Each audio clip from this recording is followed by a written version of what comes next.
Hello students, welcome to my channel. तो आज की वीडियो में लेकर आ गई हूँ मैं आप लोगों के समस्त पूरा का पूरा new solve model paper exam 2025 के लिए एजुकेशन बीए फर्स्ट सेमेस्टर का।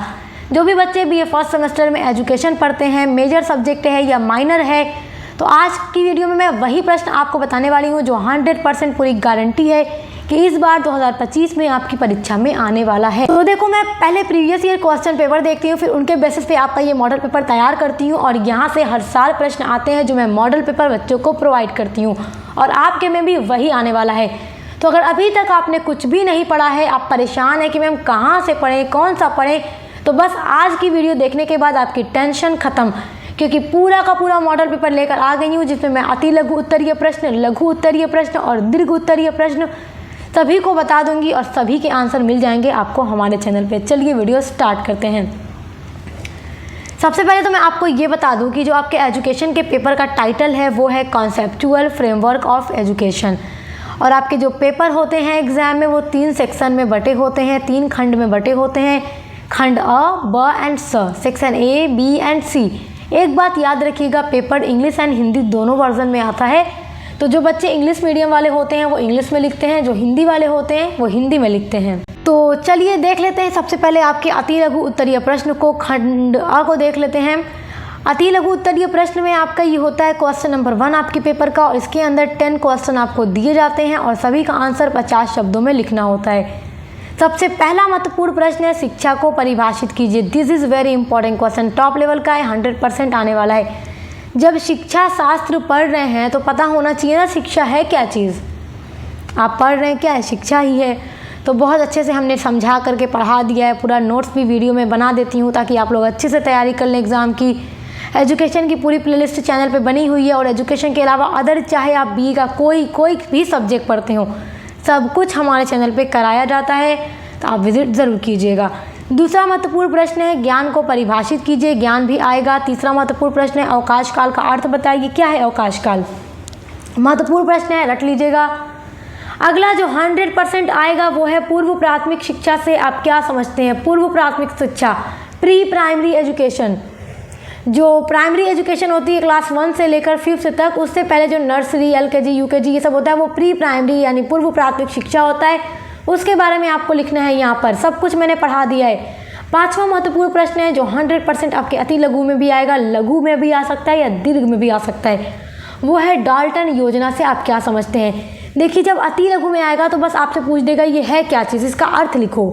और जब आपसे लॉन्ग में दिया जाएगा सेक्शन बी और सी में, तो इसका सिद्धांत पूछ सकता है, इसकी विशेषता पूछ सकती है। देखो, जो पूछेगा वो मैं इस पेपर में बता रही हूँ आगे, तो आपको वो पढ़ लेना है। अगला महत्वपूर्ण प्रश्न है मॉन्टेसरी पद्धति की विशेषताएं बताइए। ये सब देखो, सब ना एजुकेशन की अलग अलग पद्धति हैं, योजना है, तो आपको इन सबको तैयार करना है। मॉन्टेसरी पद्धति की विशेषता बहुत इंपॉर्टेंट है। अगला क्वेश्चन है सर्व शिक्षा अभियान का अर्थ बताइए, ये भी पढ़ लीजिएगा। अगला महत्वपूर्ण प्रश्न है प्राथमिक शिक्षा से आप क्या समझते हैं, जो मैंने आपको बताया था ना जब क्लासेस करा रही थी, तो यूनिट्स पढ़ा रही थी, तो 1 से लेकर क्लास 5 तक की जो शिक्षा बच्चों को दी जाती है वो प्राथमिक शिक्षा होती है, प्राइमरी एजुकेशन होती है, तो वो आप लिखेंगे इसमें।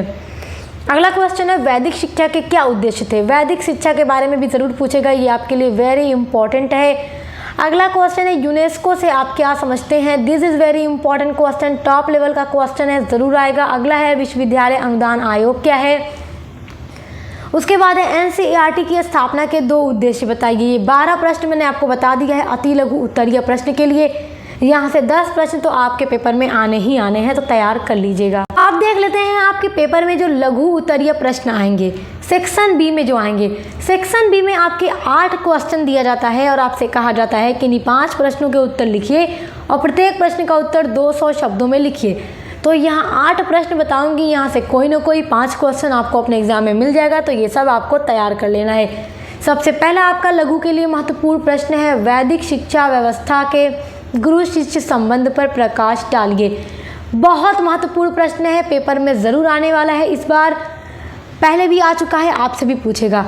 गुरु और शिष्य के बीच में क्या रिलेशन होता था वैदिक शिक्षा टाइम पर, मैंने पढ़ा दिया है, आप पढ़ लीजिएगा, प्लेलिस्ट में मिल जाएगी एजुकेशन की प्लेलिस्ट में। अगला क्वेश्चन है शिक्षा के व्यावसायिक उद्देश्य की व्याख्या कीजिए, टॉप लेवल का है, 100% आने वाला है। अगला महत्वपूर्ण प्रश्न है मानव जीवन में शिक्षा के महत्व को स्पष्ट कीजिए, टॉप लेवल का प्रश्न है, हम मनुष्य हैं, हमारे जीवन में शिक्षा का महत्व क्या है। ये तो बहुत अच्छा क्वेश्चन है और ज़रूर दिया जाएगा पेपर में। अगला जो महत्वपूर्ण प्रश्न है वो है, शिक्षा को परिभाषित कीजिए और शिक्षा के प्रमुख कार्यों का वर्णन कीजिए। ये भी टॉप लेवल का है, क्योंकि आप एजुकेशन पढ़ते हैं तो एजुकेशन शिक्षा का क्या कार्य है ये आपसे ज़रूर पूछेगा। अगला महत्वपूर्ण प्रश्न है, शिक्षा के औपचारिक अभिकरण के रूप में विद्यालय के अर्थ एवं महत्व का वर्णन कीजिए। शिक्षा का जो औपचारिक और अनौपचारिक अभिकरण है, जो फॉर्मल एंड इनफॉर्मल एजेंसीज़ हैं, उनके बारे में मैंने पढ़ाया है। तो विद्यालय एक फॉर्मल एजेंसी है शिक्षा की, जहाँ पर एक रूल रेगुलेशन होता है, एक सिलेबस होता है, एक टाइम होती है, यूनिफॉर्म होता है। तो उसका अर्थ लिखो और उसके महत्व के बारे में लिखो। तो ये क्वेश्चन आपके लिए बहुत इंपॉर्टेंट है। अगला इंपॉर्टेंट क्वेश्चन है, किंडरगार्टन प्रणाली के गुण दोषों की विवेचना कीजिए। ये भी तैयार कर लीजिएगा। अगला क्वेश्चन है, भारत में प्राथमिक शिक्षा की क्या समस्याएं हैं, उन्हें दूर करने के लिए अपना सुझाव दीजिए। प्राथमिक शिक्षा की समस्याओं को दूर करने के लिए क्या क्या सुझाव हैं आपके मन में, उन सब का वर्णन कीजिए। आपका अगला मोस्ट इम्पॉर्टेंट क्वेश्चन है, राष्ट्रीय शैक्षिक अनुसंधान एवं प्रशिक्षण परिषद की भूमिका बताइए। यानी NCERT की क्या भूमिका है और इसके कार्यों का वर्णन कीजिए। इसके कार्यों के बारे में ज़रूर पूछेगा। 8 प्रश्न जो मैंने बताए हैं, यहाँ से क्वेश्चन आपका ज़रूर फंसेगा, इसलिए आप इसको तैयार कर लीजिएगा। बचने वाला नहीं है, इस बार सब आएगा। अब देखेंगे आपके पेपर में जो लॉन्ग क्वेश्चन आने वाला है इस बार, सेक्शन C में जो क्वेश्चन आएगा वो मैं अब आपको बताने वाली हूँ। और यहाँ से जो क्वेश्चन बताऊँगी आपको एकदम रट लेना है, तैयार कर लेना है, क्योंकि ये लॉन्ग होता है और लॉन्ग में आप कैसे लिखेंगे जब तक आपको याद नहीं होगा, पता नहीं होगा। तो बस इन्हीं क्वेश्चन को पढ़ लेना है। इससे बाहर आपको सोचने की ज़रूरत नहीं है कि और भी पढ़ें, क्योंकि यहाँ से आपकी पूरी तैयारी होने वाली है। तो देखिए, आपके पेपर के सेक्शन C में 4 क्वेश्चन दिए जाते हैं और आपसे कहा जाता है कि इन 2 प्रश्नों के उत्तर लिखिए और प्रत्येक प्रश्न का उत्तर 500 शब्दों में लिखिए।